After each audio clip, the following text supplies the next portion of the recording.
السلام عليكم بنات، نتمنى تكونوا كلكم بخير وعلى خير ان شاء الله يا ربي، وصحه جيده نتوما والاهل والاحباب ديالكم ان شاء الله يا ربي. اليوم واحد الوصفه او وصفتين ان شاء الله الا كتاب على السريع في هذا رمضان هذا. يلا نشارك معكم واحد المملحه كتجي من اروع ما يكون وسهله والمقادير بساطين بزاف، وان شاء الله كما قلت لكم الا كتاب غنعطيكم واحد العصير هو في نفس الوقت عصير الصراحه وتحليه، يعني كيجي رائع في هذا رمضان الصراحه. كيجي هكا منعش بارد، غادي واحد الطبق بجوج ديال الطبقات غادي تشوفوا معايا.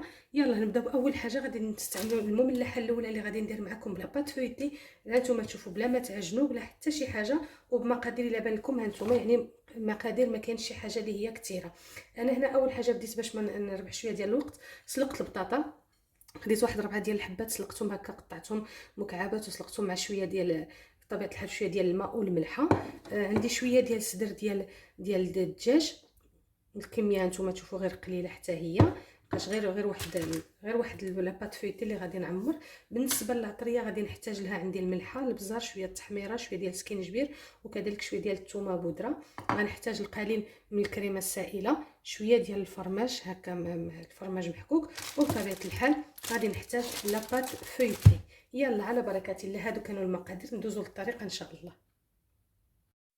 بالنسبه للطريقه عندنا سهله، البطاطا كما قلت لكم راه ديجا طيبتها، بديت بها باش نربح شويه ديال الوقت. غناخذ هكا واحد المقيله وندير فيها شويه ديال الزيت، غادي نهبط عليها ديك لو بلون دو فان اللي قطعت،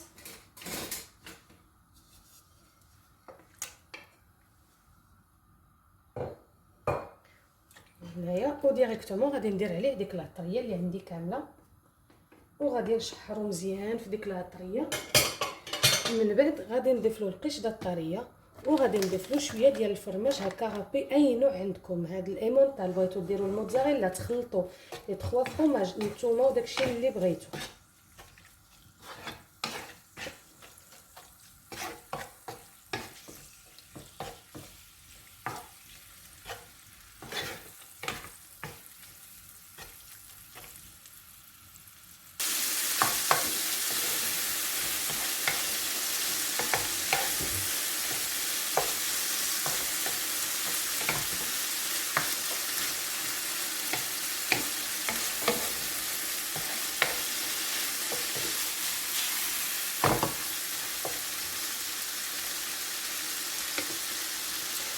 هنا صافي من بعد ما تشحر لي ديك الدجاجه والبلون دو اللي غتكونوا استعملتوها نتوما، تشوفوا صافي تشحر، غادي نضيف عليه واحد الكميه قليله من الصلصه او الكريمه ديال الطبخ، غير باش ما تجيناش الحشوه تجيش ناشفه.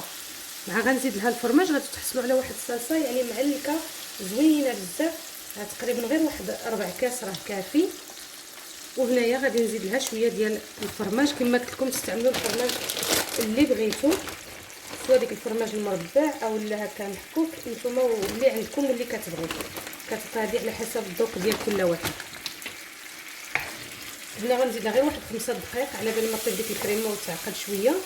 صافي غادي نطفي لها نخليها حتى تبرد، عاد نقدو نعمرو بها لاباط فريتي باش ما تقطعناش، وندوزو نوجدو جميع العصير او التحليه اللي قلت لكم. هانتوما شوفوا كيفاش كتجي مهلكه هاد لاصوص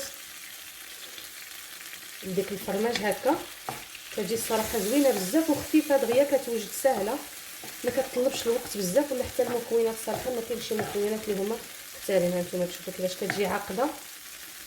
فوالا انا غادي نخليها تبرد وندوزو للوصفه ديالنا الثانيه ان شاء الله. بالنسبه للوصفه الثانيه كما وعدتكم، هي كما قلت لكم سميوها كما بغيتو، يا عصير يا تحليه كما بغيتو، غادي تعرفوني علاش من بعد النتيجه، غادي تفهموني علاش قلت لكم هكا. المهم شنو غادي نحتاجوا لها؟ غنحتاج نص لتر ديال الحليب، الكميه كتبقى على حسب افراد العائله، انا ندير غير ليا ولوليداتي. عندي نص لتر ديال الحليب، واحد دانون بنكهه ديال الفاني، عصير حامضه وحده، هنا عندي 4 ديال المعالق كبار ديال السكر، وخلاص كما قلت لكم شويه ديال الفاني. هادشي اللي كاين. هنايا غادي ناخذ هاد الحليب درتو ديجا في الكاس ديال الروبو، غادي نضيف عليه السكر، غادي نضيف عليه الياغورت هكا بالنكهه ديال الفاني،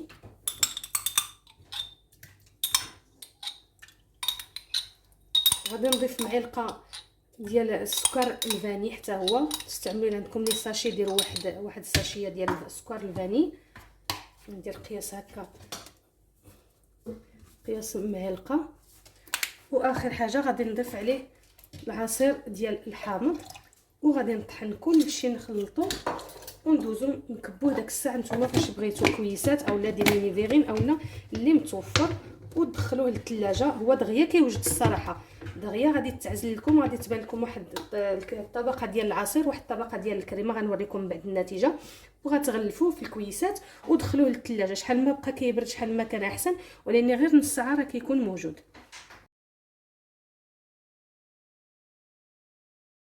الكويسات ديالي اولا لي فيغين كما هكا، تختاروا شنو اللي بغيتو، غير كويسات اولا اللي كان صافي غادي نفرغوا فيه هكا ديريكتومون كما قلت لكم، وغادي ندخلوه للثلاجه.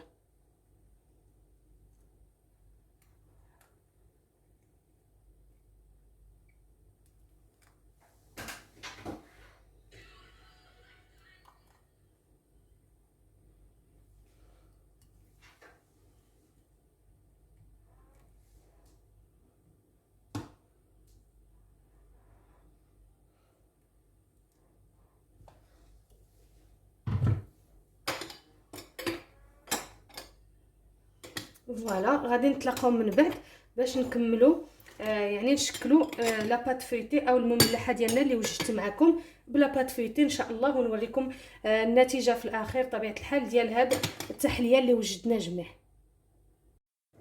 هنا نرجعوا للمملحه ديالنا كما وعدتكم. خديت لاباط فويتي ها نتوما كما كتشوفوا، درتها في اللاطه بطبيعه الحال. غادي ناخذ واحد الزلافه ولا شي طبسيل ولا، وغادي نجي للوسط وغادي تعبروا بها هكا واحد القياس على هذا الشكل. ما تقطعوش العجينه، غير تعبروا بها غير باش تكون عندنا القياس تكون هكا معبوره وصافي. من بعد غادي ناخذ وغادي نبقى نقطع هكا، غادي نحاول نقطعها الدائره، نقطعها على 6 ولا على 8 بعدا. فوالا غادي نقطعها كما هكا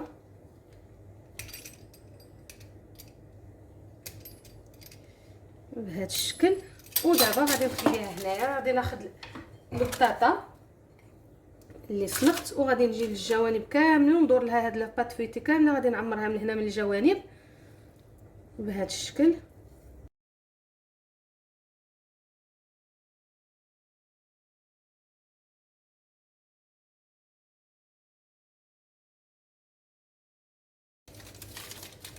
فوالا هنايا بعد ما عمرت حطيت البطاطا هي الاولى، غادي نجيب ديك الدجاج اللي شرملت معكم واللي شحرت وغادي نحطو من الفوق.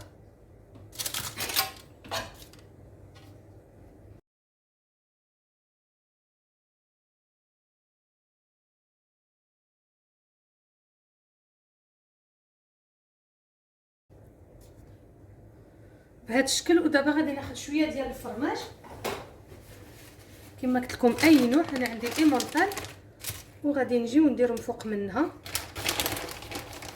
واحد الكميه.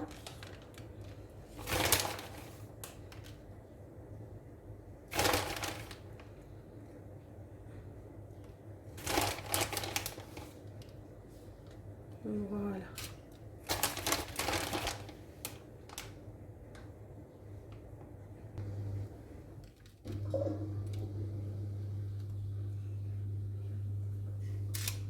فوالا هنا كما شفتوا درت لها ديك الفرماج هكا. ديروا اي نوع كما قلت لكم. دابا غادي نجي لها الطريفات اللي قطعت وغادي نعاود نديرهم هنا نلصقهم للجنب. نتمنى ان الطريقه تكون واضحه. هانتوما غادي نعاود معكم، غادي تجيبوا هاد الطريفات هادو من هنايا وغادي تلصقوهم عند العجينه للطرف الاخر،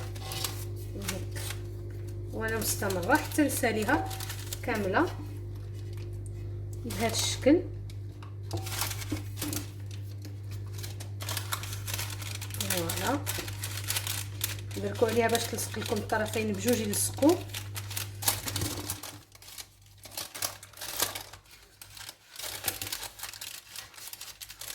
من بعد غادي ندهنها بشويه ديال البيض ونزوقها. ديروا عليها كما بحالي انا غندير شويه ديال الزنجلان، نتوما ديروا اللي بغيتو، كاينه الحبه السوداء اولا البافو اولا داكشي اللي بغيتو اللي متوفر ديروه.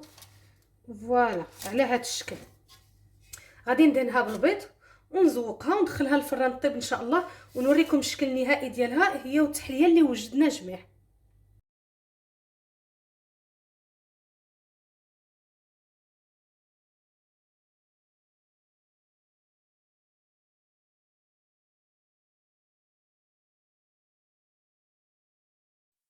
وهذا هو الشكل ديال المملحه اللي وجدت معكم اليوم من بعد ما دخلتها للفران طبيعه الحال حتى تحمرات. هانتوما تشوفوا كيفاش كتجي اكثر من رائعه الصراحه، ساهله يعني توجدوها في اخر لحظه، ما كتاخذش بزاف د الوقت. وبطبيعه الحال الحشوه تفننوا فيها كما بغيتوا. انا هنا استعملت البلون دو داند، نتوما تقدروا تستعملوا الكفته، تقدروا تستعملوا الشرائح ديال الديك الرومي، اولا تستعملوا الصومون فيمي حتى هو كيجي الصراحه اكثر من رائع. وكتبقى فكره زوينه قلت نتقاسمها معكم. نتمنى يا ربي انها تكون عجباتكم وتعتمدوها. وهذا هو الشكل النهائي ديال التحليه اللي وجدت معكم. ها نتوما الا بان لكم، نتمنى انه يكون واضح، يعني كتبان ديك الجوج ديال الطبقات هكا كتعزل ديك الكريمه من الفوق ولتحت، كتبقى لنا بحال واحد العصير كيجي اكثر من رائع. شفتوا معايا الطريقه سهله وبسيطه، والمقادير حتى هما اللي فيها مقادير بساطين كيكونوا ديما عندنا في الدار. قلت نتقاسمها معكم، علاش لا تجربوها، ونتمنى يا ربي انها تكون عجباتكم. كما شفتوا معايا الطريقه سهله كما قلت لكم، وما كتاخذش بزاف ديال الوقت. غير واحد الملاحظه، الا شفتوا ان الحامضه اللي استعملته ما كانش فيها الماء بزاف، يعني استعملوا حامضه ونص حتى لجوج على حسب العصير ديال اللي كيكون فيها، شحال فيها يعني الكميه ديال العصير اللي كتكون في ديك الحامض، باش كتحصلوا على هذه النتيجه هذه ان شاء الله. نتمنى يا ربي ان الوصفات اللي درت معكم اليوم، سواء المملحه سواء هذه، يكونوا عجبوكم وتجربوهم ان شاء الله. والا بغيتوا المزيد من الوصفات كما ديما، ما عليكم الا دخلوا تشتركوا في القناه شهوات ام رانيا، وما تنساوش تبارطاجيو الصفحه مع العائله والحباب فضلا وليس امرا، وما تبخلوش عليا بلي لايك لي كومونتير ديالكم للتشجيع. ما بقى لي غير نقول لكم الصحه والراحه، نعطيكم موعد جديد، فيديو جديد ووصفه جديده ان شاء الله. خليتكم في رعايه الله وحفظه، تبقوا على خير.